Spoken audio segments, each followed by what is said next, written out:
the pineal gland is the God eye. Or the third one. Yours from the dictionary. Heaven is where my words from. Maybe hell. Gin in the crib to make your old lady crazy or your baby yell. You can hear my soul through the speakers in your JBL. That only take me a couple bars. For a lesser chick, I would lesser call. Trying to beat time, a $1.90 up the odds. For stuffed paper, I was stuck cigars. Some smoke the pain away, some drink the pain away. Me, I take it in and breathe it out on a rainy day. Never a stingy nigga, willing to get a game away. Go stay low, yeah, I'm willing to get a fame away. Fame away.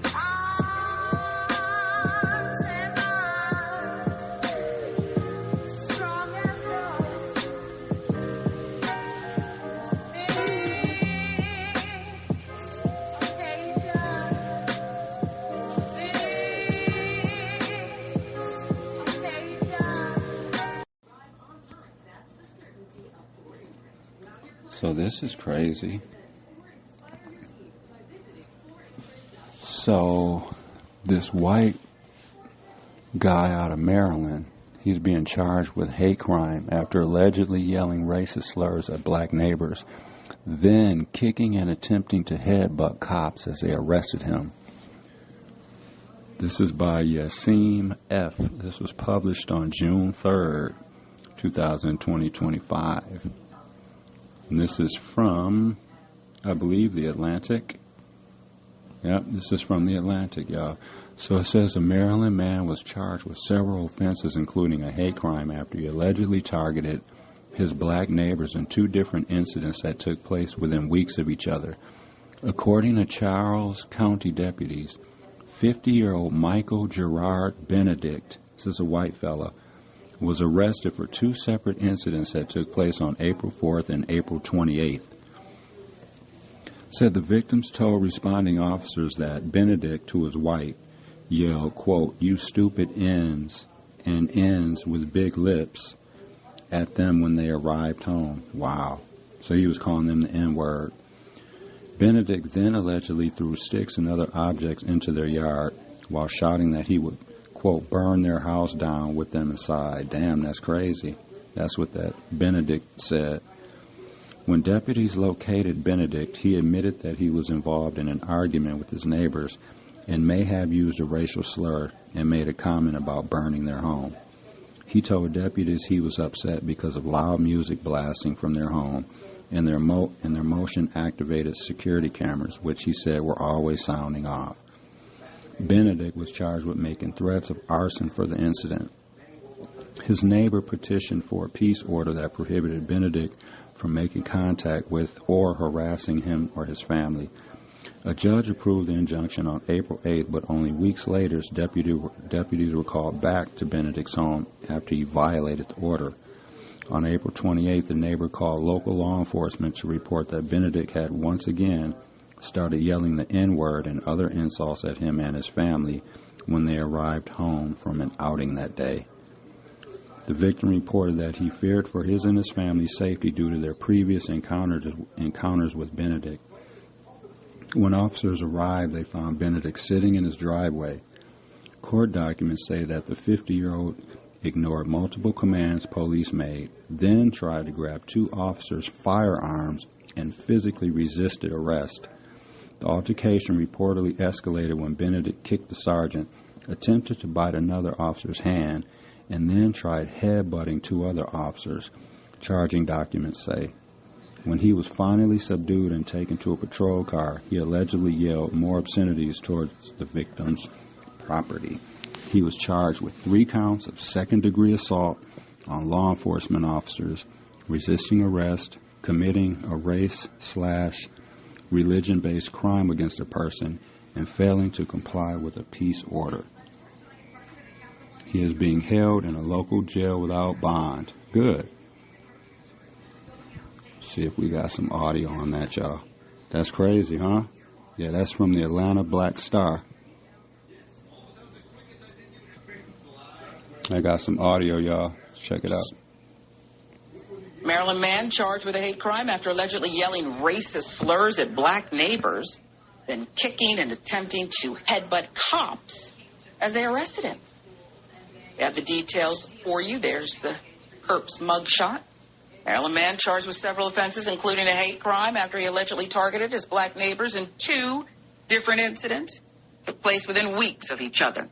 According to Charles County deputies, 50-year-old Michael Gerard Benedict was arrested for 2 separate incidents that took place April 4th and April 28th. April 4th, deputies were called to Benedict's neighborhood to respond to a dispute with 2 of his black neighbors. Go get a cigarette, according to charging documents. It's about a minute left of this video. No, about 2 minutes. And the Longview News Journal. If you're not interested, the victims told responding officers that Benedict, who was white, yelled, "You stupid ends," and "ends with big lips" at them when they arrived home.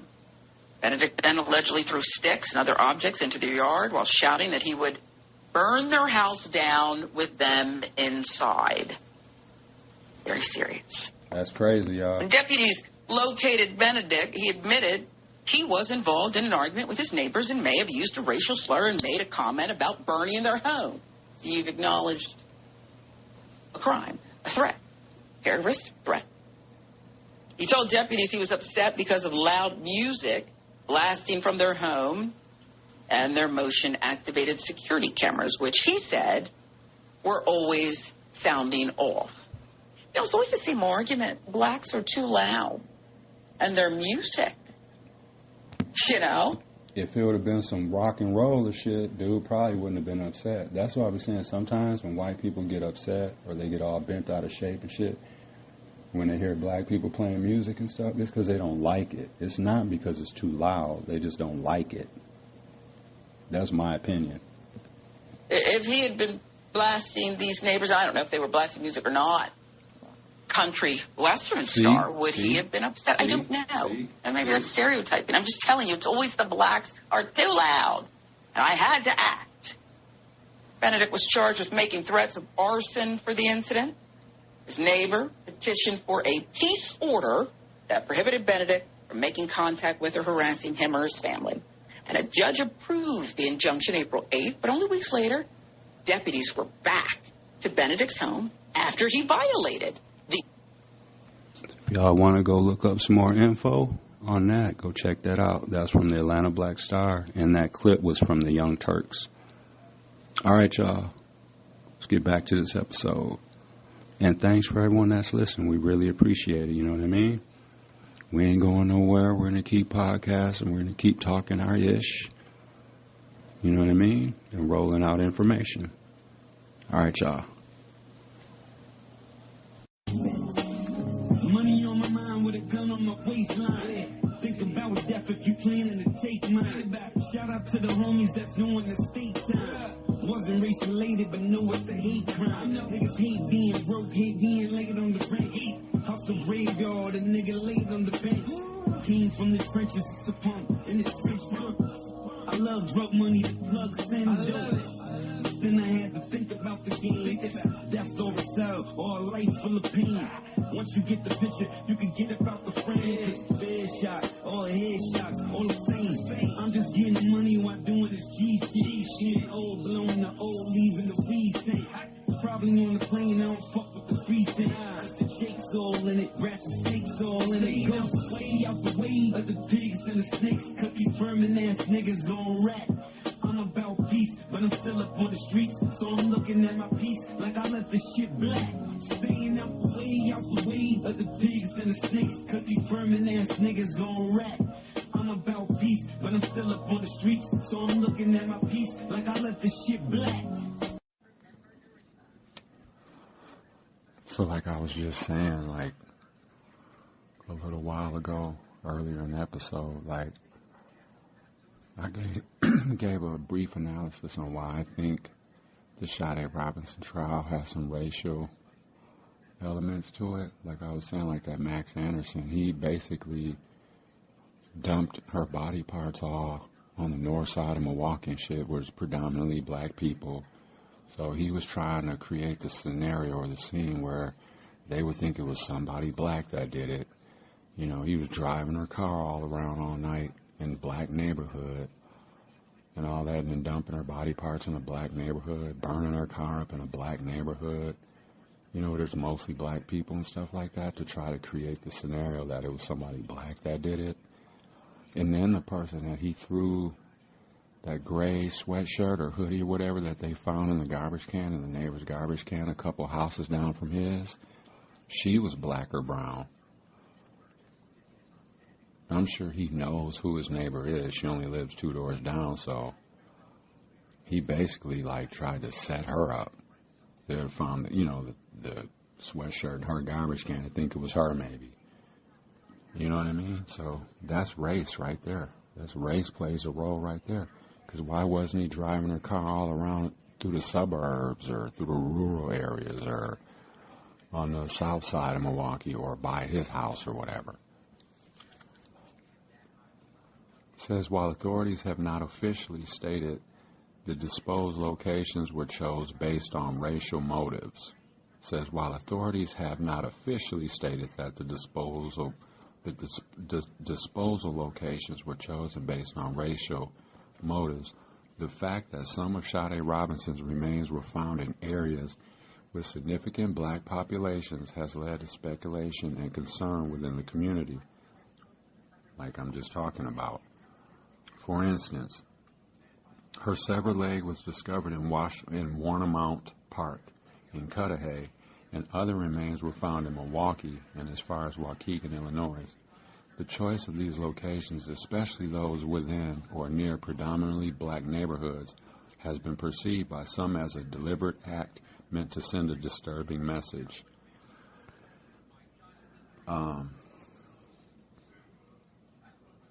Community members and activists have expressed that the manner and locations of the body disposal feel like a form of racialized violence. That's what I was just saying. The act of dismemberment and the subsequent scattering of body parts in specific neighborhoods has been interpreted by some as symbolic, evoking historical traumas and systemic dehumanization of black bodies. While there is no official confirmation that the disposal of Sade Robinson's body parts in predominantly black neighborhoods was racially motivated, the context and the community perception suggests that race played a significant role in how the crime was both executed and received. The combination of the crime's brutality, the locations chosen for body disposal, and the subsequent reactions from institutions and the public have all contributed to the belief that racial dynamics are deeply intertwined with this tragic case. You know what I mean? And also, too, like, now we don't all know exactly what the jury pool is made up, but word around town is it's 12 white women and 3 alternates of only, you know, and out of all them 15, word around town is it's only 1 or 2 black people, potentially. And it's mostly women on the jury, in total white women. So it's mostly white women, basically. So there's no telling how that'll go. Some white women, you know, their white sons can be the most brutal, most shitty human beings on earth, but their white mothers will still love them like to death. And, you know, and basically, they can know their son killed a whole bunch of people and they'll still act like their son's the greatest thing ever. You know what I mean? And be having sympathy and shit. So, you know what I mean? So you just hope that they find him guilty, is what I'm saying. Because all it takes is for one person to be like, and then boom. So, and like Michelle and I have been saying, because word around town is that was not Sade Robinson and that Max Anderson's first date. Remember, they're calling it the first date trial. And Michelle and I have been saying that we don't believe that's their first date, just from stuff we've heard. And just, you know, we live in the building, so, you know what I'm saying? We've heard stuff, too, and you know what I mean? We've had talks and stuff, so. And just keep in mind, you're only going to get about 80% of what's going on. There's always a little bit more going on. And we were saying that, Michelle and I were saying that. And I think that Max Anderson was in this building before, in our apartment building. That's what I think. Word around town, they had a palm print of his in the building. So we'll see if that plays out. It hasn't yet, so maybe that was rumor. Not sure. But it definitely wasn't their first date, because we were saying that because Sade was telling the property manager at the time she was going down having conversations with her about it. And that's when the lady was kind of telling her, nah, I don't think you should fuck with dude, maybe not, you know, and shit like that. So, like,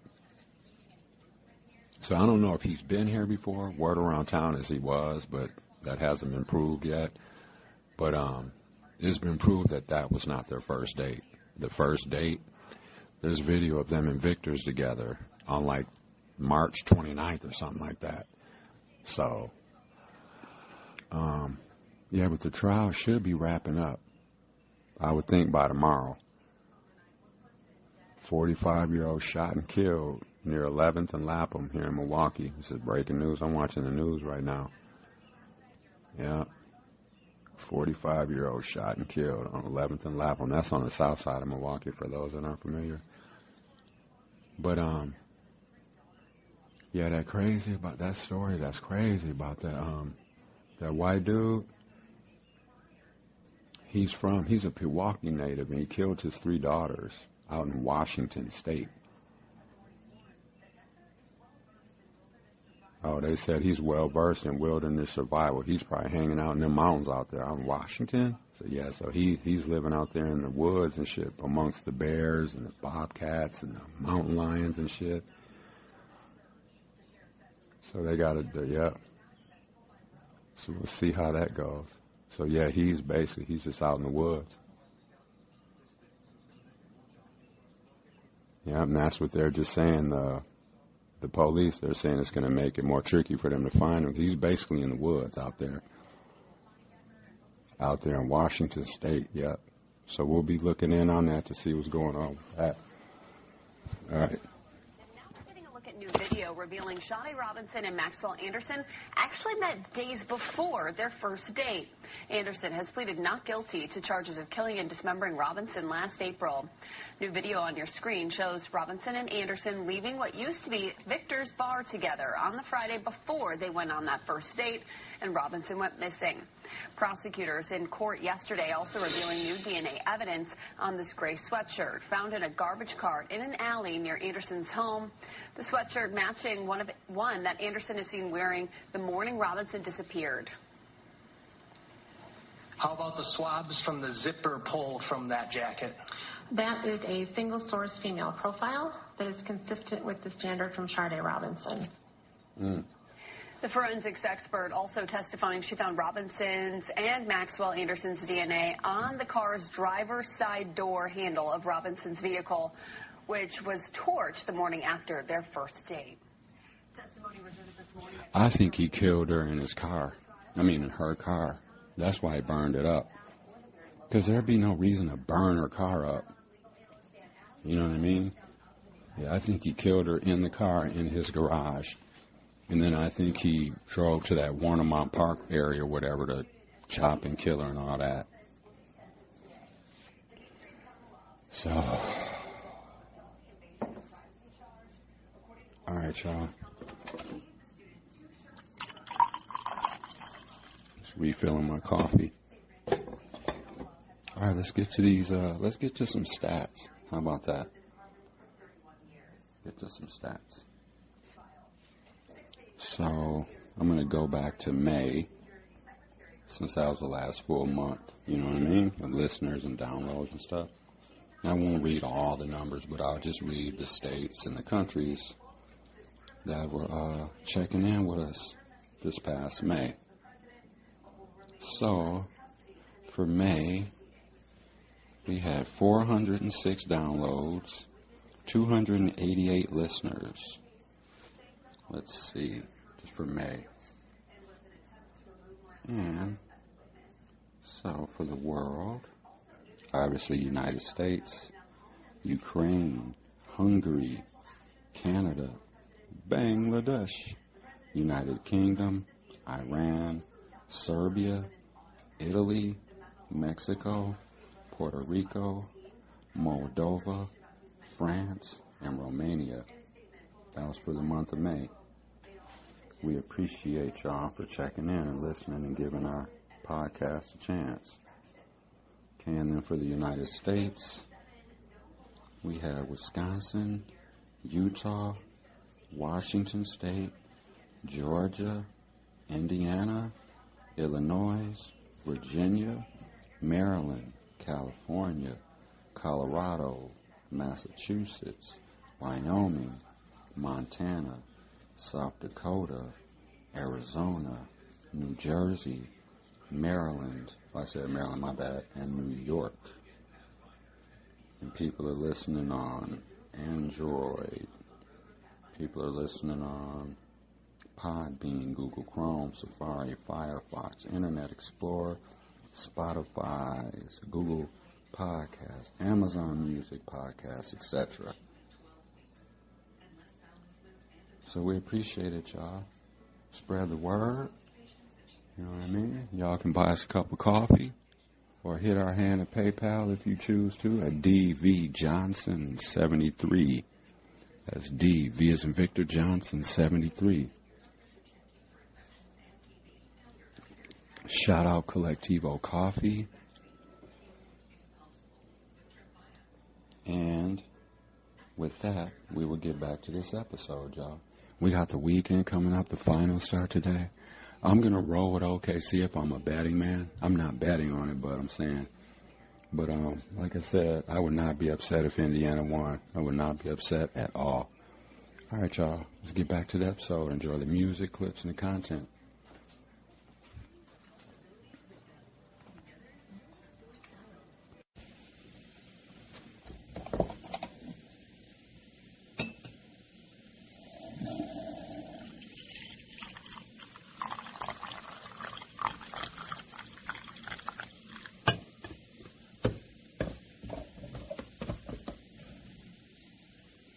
Peace and blessings, y'all. It's Thursday. It is Thursday, June 5th. NBA Finals start today, y'all. Yup, game 1. OKC versus Indiana Pacers. Enjoy the music, the clips, and the content, y'all. We're coming to you from Milwaukee, Wisconsin, y'all. Let's get to this episode. We're going to read some stats today, and we got a lot of other good content for y'all today as well. So we just hope life's treating everyone well. Go out and do something good for somebody, you know what I mean? Hopefully it's sunny where you are. I think we're going to be in like the low 70s, I believe, today. I'm not sure if it's supposed to rain again or not, but we'll find out. So yeah. It is Thursday, y'all. Yep. So excited for the NBA Finals to start. In one way, it's kind of sad because you're like, damn, the season's about to be over. You know, it's like the finals are starting, but you're like, that also means it's the end of the season. So that's kind of a downer. But looking forward to Big Brother 27 coming up here soon. All right, y'all, I'm rambling already, though. I'm going to start getting ready for work, and let's get to this episode. All right, y'all. Thanks for listening.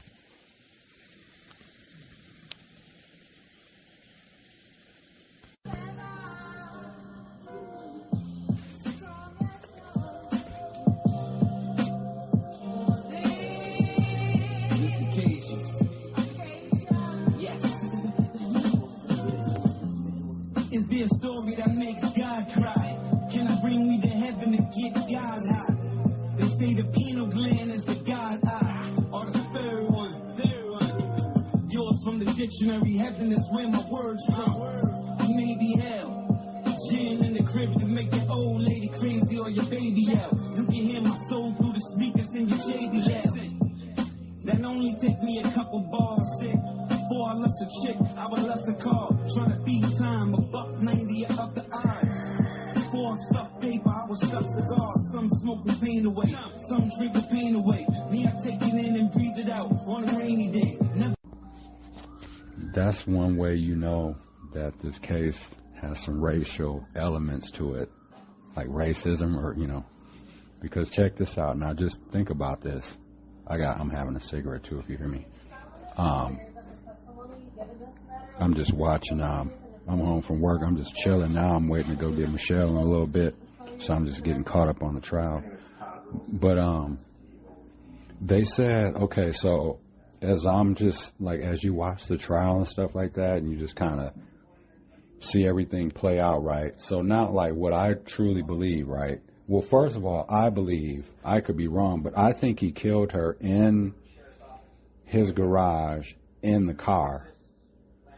I think it was a situation where they probably, like, he walked her out or whatever, and then they went into the garage, and then, because he has a couch in there too.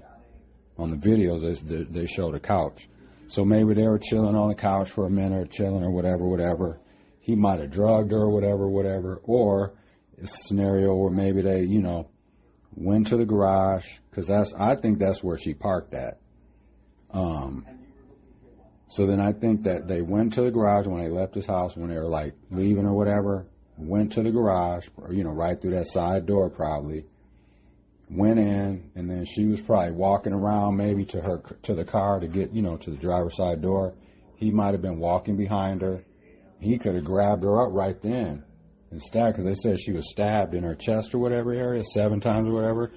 So he could have did it like that, or he could have waited till they got in the car. He might have been like, I'll like just get in the car with you or whatever, for a minute, say goodbye, blah, blah, blah, or, type thing. Oh, okay. So they might have been sitting in the car together, and that's probably where he maybe started stabbing her up.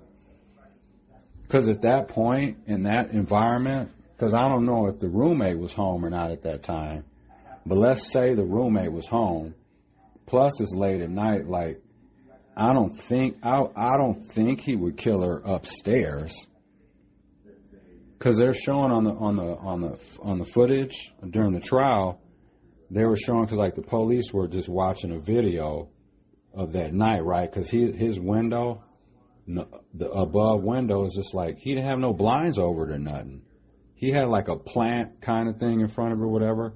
So they were monitoring like silhouettes or body movement, what they thought were like figures moving around and stuff like that, like all night.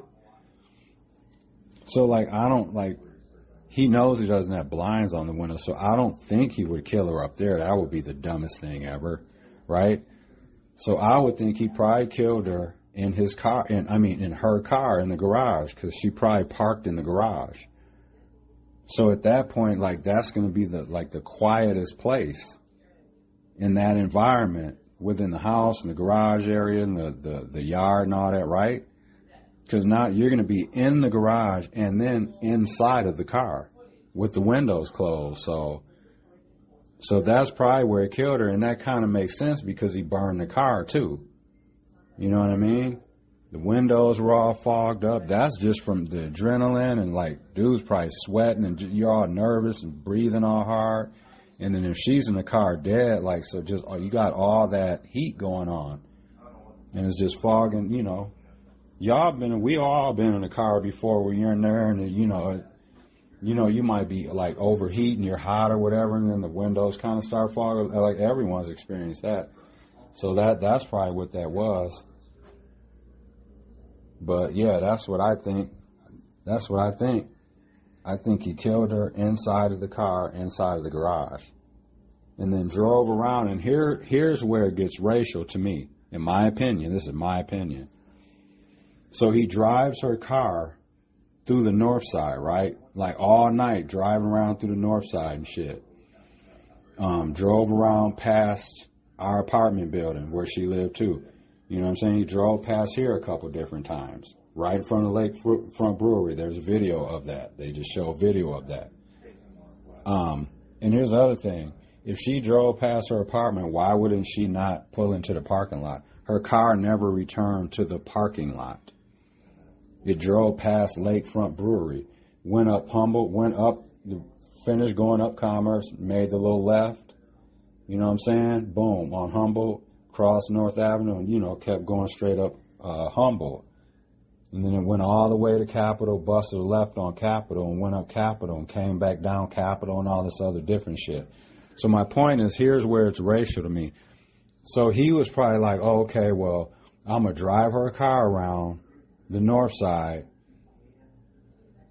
you know what I mean, and then dump her body parts on the north side, because then people would just think, oh, okay, well, black girl, somebody black, it's a black neighborhood, burn the car up in a black neighborhood, so they'll think, oh, it's a black suspect and all this type of shit. You know what I mean? That's racial. He made it racial. That's right. Driving her shit off, because why wouldn't he drive her shit around on the south side or out in the suburbs or whatever? You know what I mean?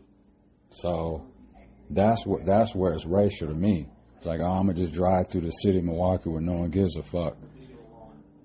Or maybe they'll think it's one of her black family members or some shit like, you know what I mean?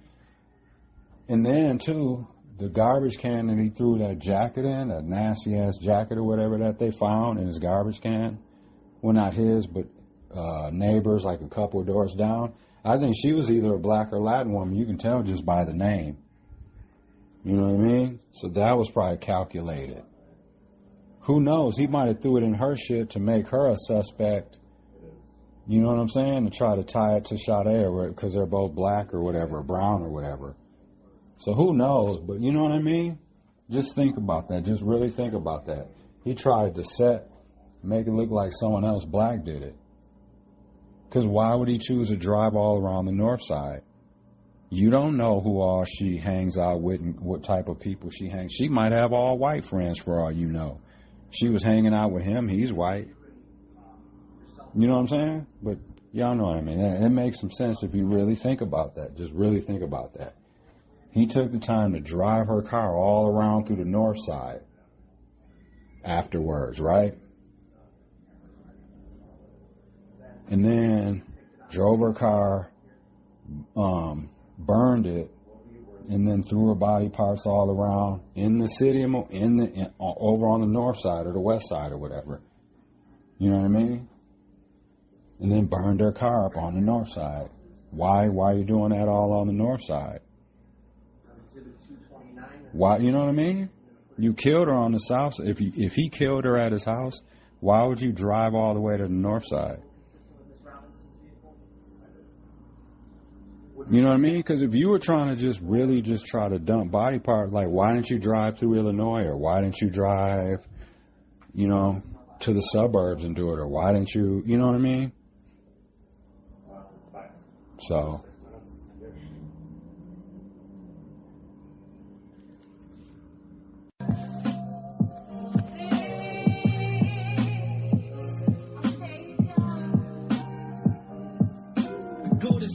Travel, I know the feast can tempt me. I know the snakes can rattle, but no one's half the battle. Headed up Sheep's Creek, no one likes to paddle. Living a high rise, no one likes to gravel. Fuck with the gangsters, no one likes to tattle. Winning the war, but no one likes to battle. Love loss is a blood loss. God made clay, but what's the price that the mud cost? Dirt got wet, cause you sweat when you bust off. Knew it wasn't sin, but you know it was a win. Got clubs to the end, but you know it began. Got away with it before, so you doing it again. I would probably do the same. See the dark, see the light, so I'm calling it a game. See the clouds through the joint, so I'm calling it a lane. It's the picture without a cam, I'm calling it a frame. Ghost.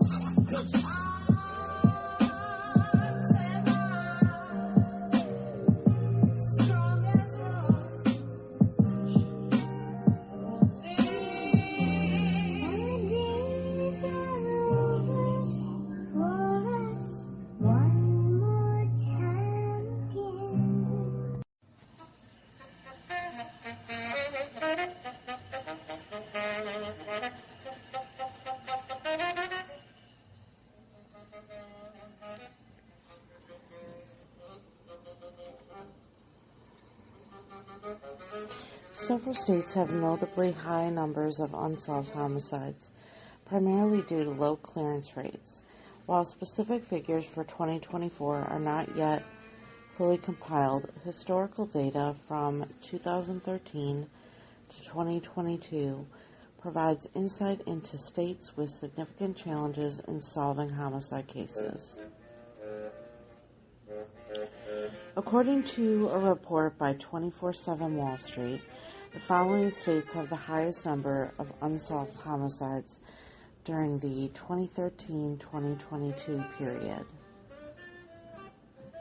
California, with 19,261 reported murders and a clearance rate of 61.2%, approximately 7,472 cases remain unsolved.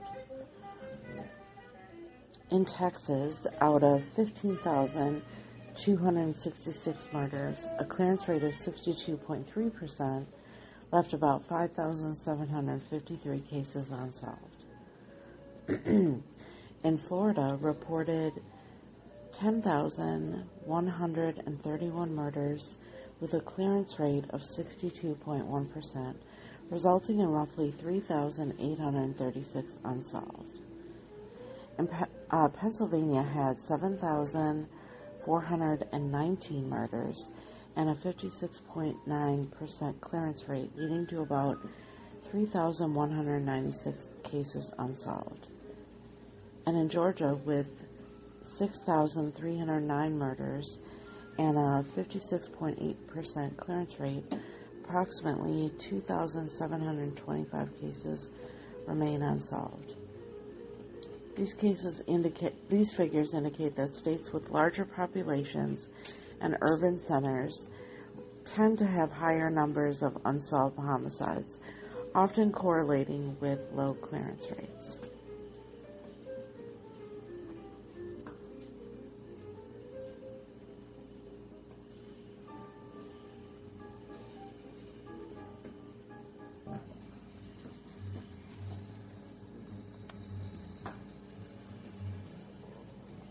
So as of late 2024, several U.S. cities are grappling with significant numbers of unsolved homicides. Here's a breakdown of some of the cities with the highest counts and clearance challenges. My bad, y'all. So these are some of the cities with the most unsolved homicides in 2024. Indianapolis, Indiana. They have over 100 homicides that remain unsolved in 2024. It says approximately 32% indicated a substantial backlog. So their clearance rate, approximately 32% indicating a substantial backlog. So that sounds like 3 out of every 10 homicides are just sitting on the shelf, not getting done. Says the Indianapolis Metropolitan Police Department is facing a shortage of nearly 300 officers, impacting investigative capacity. That's from WC.com. St. Louis, Missouri, they have, it says since 2017, they have, says more than 50% of the city's 1,337 homicides remain unsolved. Wow. While there has been some improvement, the clearance rate still hovers around 50%. Birmingham, Alabama. So they have, says in 2024, out of 84 homicides, 42 remain unsolved. And these numbers are from last year. So half their homicides are still unsolved. That's a lot. Approximately 46%, which they call an improvement from previous years, but still below national averages. That's from WVTM13.com if you want to go check some more information on that. Nashville, Tennessee. Unsolved cases. The Metro Nashville Police Department has over 500 unsolved homicide cases dating back to the 1960s. Wow. How long? That's over 60-some years ago, if I'm doing that in my head real quick. 2024 homicides. It says the city recorded 104 homicides in the year 2024, which is continuing a trend of triple-digit homicide counts for the fourth consecutive year. That's from WKRN as in Nancy.com. Number 5, Pittsburgh, Pennsylvania. Sorry, y'all were having a cigarette. In 2024, the city investigated 42 homicides with a clearance rate of 54.8%, slightly below the national average. Some of the challenges that they face in Pittsburgh, they're saying the homicide unit has seen a reduction in staff, now operating with 10 fewer detectives than 5 years ago. That's from WXI.com. And Pine Bluff, Arizona. This says since 2019, 64 homicides remain unsolved. This is music from Miles Davis. This was from December 23rd, y'all, 1965. This was at the Nickel Club in Chicago, Illinois. The Plugged Nickel. Yep, Miles Davis, Wayne Shorter, Herbie Hancock, Ron Carter, and Tony Williams, y'all. Yep, this was the third set they did that night. Ooh, good catch, baby. As of 2024, Wisconsin, what would your guess be, just a random guess in your mind, just for the entire state? How many unsolved homicides do you think we have in 2024? In Wisconsin? I know it's a put you on the spot kind of question. It's hard to... 5,000. Wow.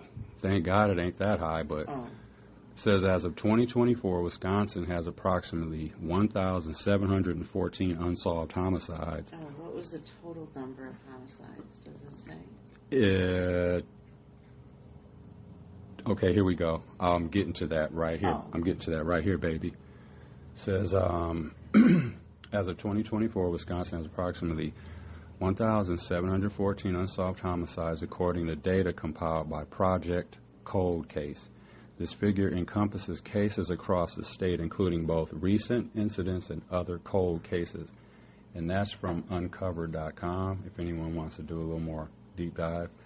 So Milwaukee unsolved homicides says in Milwaukee, the state's largest city, the issue of unsolved homicides is particularly pronounced. Between 2020 and 2024, the city experienced over 900 homicides. In a 4-year period, baby. Ooh, that's a lot. Yeah.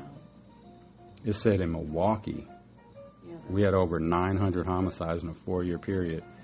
It says with several hundred remaining unsolved. While the homicide rate in Milwaukee has been decreasing from a peak of 215 in 2022 to 131 in 2024. The clearance rate for these cases has not kept pace, leaving many families without closure. That's from the Milwaukeeans.organization and the BadgerInstitute.org. Wisconsin is part of the East-North Central region, which includes Illinois, Indiana, Michigan, and Ohio. This region has a violent crime clearance rate of approximately 36%. That's not high, which is lower than the national average. This suggests that a significant portion of violent crimes, including homicides, remain unsolved in Wisconsin and its neighboring states. And there's a lot that goes into that. I was just going to say, like... Bad police work, people not wanting to come forward, not wanting to talk. And some of that goes into not trusting the police. Yeah. And sometimes people will be having warrants and shit, so they don't want to call the police. Or they're afraid. Yeah, or they're afraid. So there's a lot that goes into it. Like I said, sometimes police don't do as great a detective work, like we say, like maybe they should all the time. Not only do you have to tell them what happened, but you have to testify in court. Mm-hmm. And people don't want to do that because they're afraid. Yeah. That's why you see some people. I would be too. Like in the Shadi Robinson trial, you see some of the witnesses aren't even having their faces shown. Right. But if you're in the courtroom, you know what they look like. That's true. So let's see. I'll just read this real quick. So, Milwaukee Homicide Database. The Milwaukee Journal-Sentinel maintains a comprehensive database tracking homicides in the city, providing details on each case. Project Cold Case. This organization offers a searchable database of unsolved homicides across the United States, including Wisconsin. As you hear police sirens going by.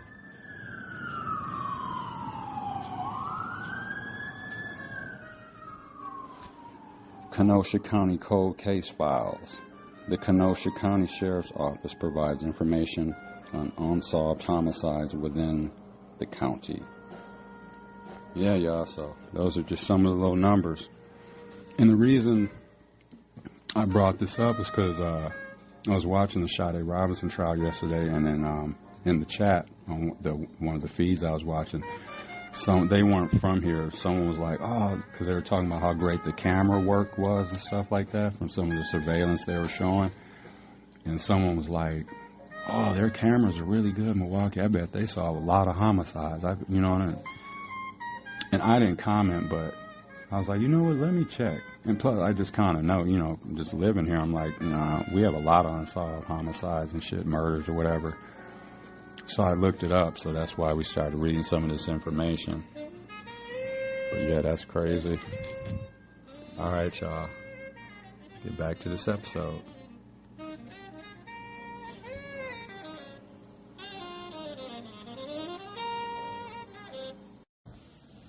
This is out of Lake County or Lake Park, Florida. This white guy's getting pulled over. I think he has some meth in the car.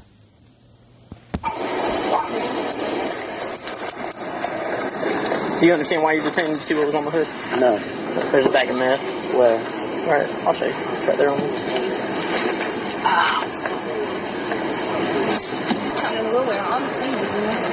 She said whenever we got out and we went to walk up here, she touched that button. She up to the right. But as soon as I got out and I walked around, she laid down over here somewhere.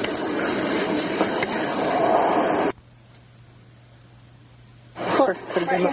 The female right here. Hey, Morgan. The bag that you got out with that you stuck in the willow that's full of meth is also yours. Did you plant that there? No, we pulled it out of the willow. Planted that there on me with the dope bag that you just dropped. You know what's funny is someone else. Violation reason. This is a consensual encounter. This is called police brutality. Swear, sir. Let me tell you this. This is police brutality. You cannot pull up on people like this, like you and her are doing. You're going back to prison. You were in the van picking up people struggling on a 2-mile run when a shirtless civilian came outside with a gun in his hand. He had a Sons of Anarchy design on his window and a black 9mm in his hand. All right, we're gonna go through his house to see if we could make contact with him. Derek? Get out here, Derek. How we doing, Derek? What happened, man? What happened? Yeah. I don't have a problem with the Coast Guard, but it was 5 o'clock in the morning running down this road yelling. I have a problem with that when I just went to sleep. And with all the garbage that goes on around here, yes, I'm going to walk outside with my pistol. Because I didn't know what it was. But they don't need to run down this road at 5 o'clock in the morning. So this is out of Florida. This white dude, he snapped. Because, some U.S. soldiers, they're basically like training or whatever. So they're, jogging past the house or whatever.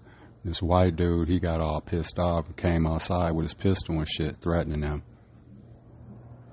How long have you lived here? I've lived here all my life. They've been doing this for... They have not been doing it for 5 or 10 years. Okay. Don't tell me they've been doing it all the time. Derek. They have not been doing it for 5 or 10 years. Okay. Okay? All right. Because I've lived there, I've lived there, I've lived here, and plus I've lived right around the corner. I went to Boone. I went to Conway. Okay.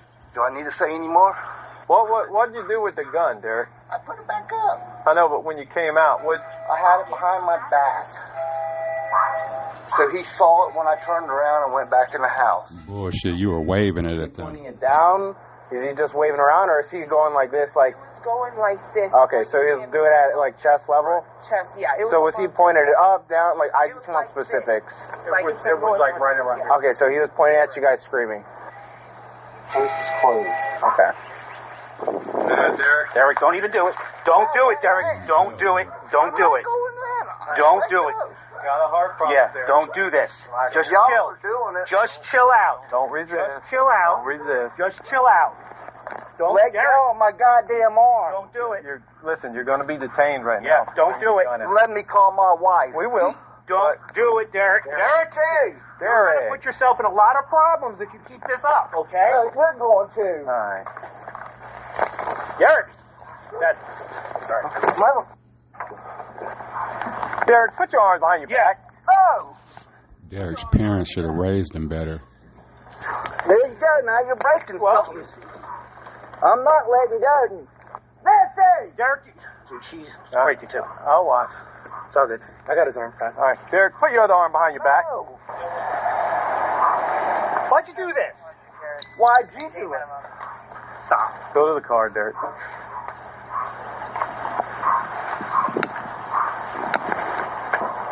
Won't y'all have balls and pull up in front of people's houses like you always do? That's what I want to talk to my wife. No? I ain't got nothing no phone. Let me grab my drawers. Stop kicking my car. I ain't kicking your car. Now we're looking. He's raw. Oh, I ain't got nothing on me. What? He's raw dogging into the ambulance. Yeah. Let go. Have a seat. Like I said, now go get my wife. We will. I'll talk to her. Have a seat. Go get her. I want to see her. Get in the car. Look, give us her bosses. Derek, please. You're not in charge here, Derek. You're not in charge here, Derek. Get in the car.